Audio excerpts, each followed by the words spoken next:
Hello everyone, first of all thank you कि पिछली video काफ़ी लोगों ने पसंद किया उस वीडियो पे। और मुझे कुछ कमेंट्स आए, कुछ पॉइंट्स थे जो उसमें मिसिंग थे, तो मैं ऐड करने के लिए बना रहा हूँ एक और वीडियो। लेकिन उससे पहले मैं आपको एक कोट दिखाऊंगा। देखो, मैंने बड़े पहले बचपन में एक कोट पढ़ा था और मैं आज उसको बड़ा रिलेट करता हूँ कि वर्ल्ड सफ़र्स अ लॉट। देखो, इस दुनिया में बहुत कुछ होने वाला है और बड़ा कुछ होता है, लेकिन not because of the violence of bad people, है ना। जो बैड पीपल हैं या जो बुरे लोग हैं वो वायलेंस हम पे करेंगे, उनकी वजह से नहीं होता, but the silence of the good people. जो बढ़िया इंसान है, जो नेक इंसान है, विद्वान है, अगर वो जब तक शांत रहेंगे ना तब तक वायलेंस होनी होनी है। जिस दिन उन्होंने आवाज़ उठा दी उस दिन वायलेंस भी कम हो जाती है। अब देखो, जो हमारा मेडिकल ऑफिसर का एग्ज़ाम था ना, उसका सब्जेक्टिव बनाने का रीज़न क्या था। देखो, मैं आपको इसमें एक ऐसी चीज़ बताता हूँ, आप सोच भी नहीं सकते कि ऐसा सोचा होगा। देखो, उनको पता था कि सरकार को कि हमें नोटिफिकेशन तो निकालनी पड़ेगी, क्योंकि सब बोल रहे हैं कि पोस्ट निकालो, पोस्ट निकालो, पोस्ट निकालो। तो उन्होंने क्या किया, उन्होंने सब्जेक्टिव पैटर्न इसलिए निकाला कि हम नोटिफिकेशन आज निकालेंगे, 3-4 महीने के बाद हम एक एग्ज़ाम कराएंगे, फिर वो सब्जेक्टिव चेक जब तक होगा तो 2-3 महीने लग जाएंगे, और जब तक हम इंटरव्यू का रिजल्ट निकालेंगे तो 1-1.5 साल लग जाएगा। मतलब 24 में नोटिफिकेशन निकालेंगे, 25 में हम कहीं एग्ज़ाम कराएंगे, 26 में हम उन 200 बंदों को लगवा देंगे। ठीक है। अगर ऑब्जेक्टिव कराते तो आंसर क्या आती, जल्दी रिजल्ट आता, जल्दी अपॉइंटमेंट हो जाती थी। अब जब तक ये रिजल्ट निकालेंगे तब तक 19 बैच भी आ जाएगा, और हो सकता है 20 बैच भी आ जाएगा। 16 बैच आधा घर है, 17 बैच घर पे है, 18 बैच घर पे है। जब तक ये 200 पोस्ट लगेंगी तब तक 19 भी आने वाला है और 20 भी आने वाला है। मतलब 5-6 साल में you have 4,000 5,000 and you have only 2,200 seats for them, और उसमें भी 79 फॉर अनरिजर्व कैटेगरी।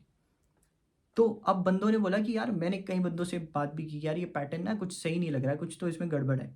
तो उन्होंने बोला भाई, आईएएस के पैटर्न में ऐसे ही होता है, अब हिमाचल सरकार हर पैटर्न इस तरह करा रही है। तो आईएएस का पैटर्न आप लोगों को पता भी नहीं है। आपको लगता है हिंदी इंग्लिश जीके आईएएस में इस तरह पूछी जाती है? नहीं पूछी जाती। आईएएस 2 स्टेजेस में होता है, प्रीलिम्स एंड मेंस।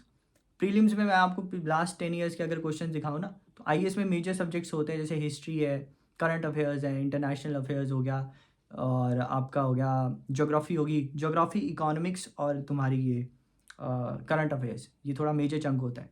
तो 100 मार्क्स का उनका ये ऑब्जेक्टिव पेपर होता है। This is qualifying exam. और आप हैरान रहोगे, एमबीबीएस मेडिकल ऑफिसर बनने के लिए जो क्वालिफाइंग एग्ज़ाम है, मतलब उन्होंने बोला पार्ट 2 सब्जेक्टिव तभी चेक होगा जब पार्ट 1 में आप पास होंगे या क्वालिफाई करेंगे। उसमें आपका एमबीबीएस का एक भी सब्जेक्ट नहीं है। This is surprising, this is something cooking. इस पैटर्न बनाने का क्या रीज़न था, किस डॉक्टर ने इनको ये एडवाइस किया? और 3 महीने से नोटिफिकेशन निकली है। मेरी क्लास के काफ़ी बच्चों ने, 16 मार्च को पेपर है, 3 महीने से वो international affair, GK, Hindi, English पढ़ रहे हैं। लेकिन उनमें से किसी ने भी ये नहीं सोचा कि मैं क्यों पढ़ रहा हूँ भाई, और ये किस लिए पढ़ रहा हूँ, और ये किसने बनाया ये इनको आवाज़ उठा के बताया क्यों नहीं गया उस सर्विस कमीशन वालों को कि भाई ये गलत है, भाई चेंज करो।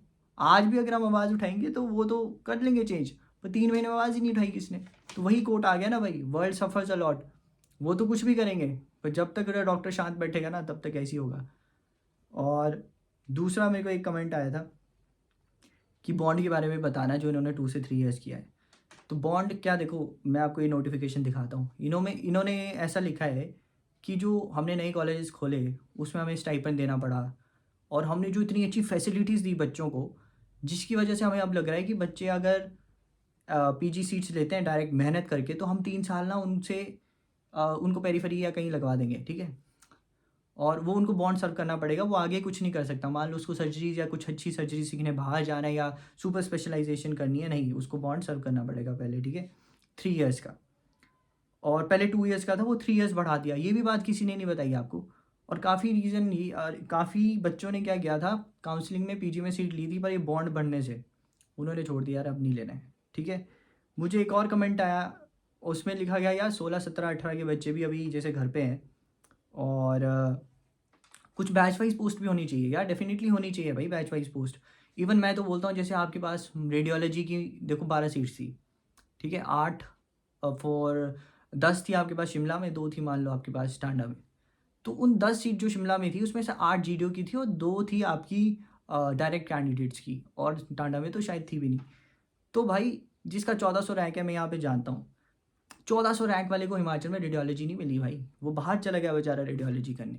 मतलब हर इंसान चाहता है मैं करूँ IGMC is a good college कि वहाँ पे कर लूँ रेडियोलॉजी, पर वहाँ पे 10 सीट्स हैं भी, 10 सीट्स इनफ होती हैं, और टॉप 10 में थे वो, टॉप 5 में थे भाई, तब भी सीट नहीं मिली। और उन कैंडिडेट्स को दे दी। देखो, मेरे को अभी एक और चीज़ पता चली, यूपी में मेरा एक दोस्त है, उसने बताया कि वहाँ पे भी इंसेंटिव डलता है जो मतलब पेरीफेरल पोस्टिंग करते हैं, बट उनकी कंबाइंड मेरिट लिस्ट बनती है कि इंसेंटिव डाल के आपके इतने मार्क्स आए।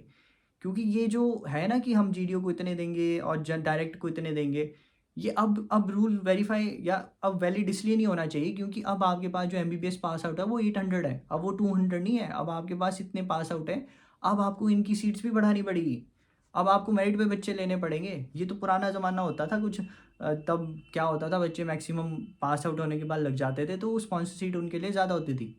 बट अब तो चेंज हो गया ना ज़माना, you have to change with time. अब T20 का ज़माना है, आप 50-50 पे जा रहे हो यार अभी भी, ठीक है, इसको भी चेंज करना पड़ेगा। और दूसरी सिर्फ सिंपल सी ये बात है कि यार ये चीज़ें चेंज हो जाती और ये हो भी जाएंगी, बट सिंपल बात यही होती है कि आपको आवाज़ उठानी पड़ती है, आपको स्ट्रॉन्ग ऑर्गेनाइजेशन बनानी पड़ती है। आपकी जो हिमाचल प्रदेश में जो भी गलत चीज़ हो रही है फ्रॉम एनीथिंग, मतलब एक डॉक्टर के साथ जो भी गलत हो रहा है वो सब कुछ पहुंच जाता है सरकार के पास, सरकार भी सुन लेती है, पर आवाज़ उठानी पड़ती है, बंदे चाहिए होते हैं आगे, ठीक है। तो जो भी हैं, मतलब आगे जो भी आने वाले बैचेस हैं उनको ये कंसिडर करना पड़ेगा नेक्स्ट ईयर, जब भी ये बात या जिस तरह ये सीट वैकेंसी निकले, मैट्रिक्स निकले या MO की पोस्ट निकले, उसमें बताना चाहिए कि भाई ये प्रॉब्लम्स है। सो थैंक यू, देखते हैं क्या बनता है।